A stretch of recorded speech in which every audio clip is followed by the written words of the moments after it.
Hello, Grace here, BikeHedonia, and I want to tell you about my next adventure. It is not at the seaside, it is quite the opposite. We are going to the steppes of Mongolia. That's right, so for 10 days, we have some KTM 450s. We're going to ride our big-ass dirt bikes across the steppes of Mongolia. We're going to ride through rivers, we're going to pass by lakes, we're going to see yak herders, and we're going to drink fermented mare's milk and probably eat some sheep's eyeballs just to be polite. We're going to camp out on the steppes. We don't really have a plan, but there's the entirety of Western Mongolia just out there waiting for us.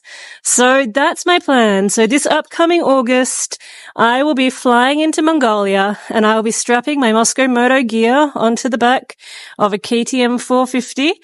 And we will be going exploring and camping and dirt biking, and it's going to be mad. You might be wondering why I'm in a pool, and that's because I wanted to show you this little outfit. So this little outfit is by Modest Mermaid in Australia, and they design modest swimwear.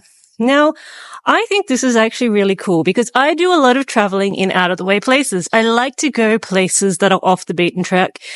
I like to go remote places, like even before I came into Asia, before I started crossing borders with my motorbike, I used to love heading out west in Australia, out to the desert, places which are so remote and so flat and wide. You can see the curvature of the earth. But the point of all of that is I like to go places that are off the beaten track.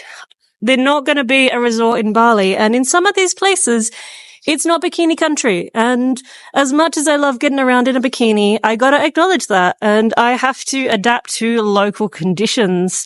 So although I've never let being a solo female traveler stop me from going anywhere I want to go, I have nevertheless always been mindful of the adaptations I have to make in order to be practical, in order to be polite, in order to be safe. So I am really stoked to have this great outfit from Modest Mermaid because I can go swimming in a lake in Mongolia. I can go swimming at the beach in India. I can go to the hot springs in more conservative corners of Malaysia, and everyone's going to be just fine with it. I'm going to be comfortable. Everyone's going to feel respected, and I'm not going to create the kind of attention that I don't want to attract. So this little outfit is super comfortable. It's lovely to wear. Also stops you from getting horribly sunburned, which is great if you've got pale, freckly skin like me. And I thoroughly endorse it. So yeah, if you're a man, this is probably not something that you think about in your adventure preparation. But if you're a woman, it's absolutely something that we are mindful of. So if you are going on a great adventure and you're going to get off the beaten track and you're going to go to places which are not bikini country, but you still want to take a swim, then I would thoroughly recommend Modest Mermaid and these cute little outfits because that's definitely the way to do it. All right. I'm off to Mongolia in August. I will tell you all about it in following videos, and I hope you're out riding your motorbike and having fun.